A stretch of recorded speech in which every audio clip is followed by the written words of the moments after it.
All right, so I have here this yarn winder, and it did come in a few pieces, so you need to assemble it first, but you just attach that top thing at the top, then you have this bar that you push through here, and then you can attach this little screw here that'll keep it together, and screw that in all the way. That allows it to stay in place whenever you attach it to a table.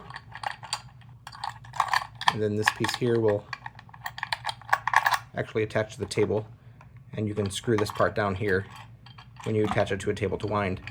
So it's pretty simple to use. You're just going to put your yarn on there like that, thread it through this metal piece,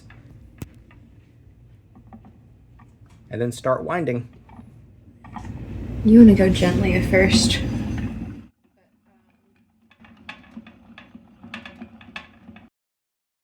And then the end result gives you this nice little cone of your thread. That way you can use it much more easily when you're crocheting or knitting or whatever you do.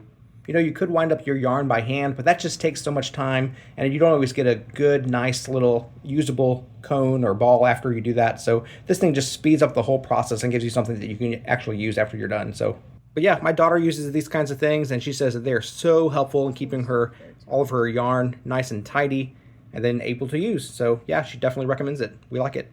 If you'd like to purchase it, there's a link in the description. We get a small commission, and it would really help us out. Hey, my name's Chris, and with my wife Abby's help, we're on a quest to review literally everything. They tell me that I'm never gonna make it. They want me to do something that could make sense.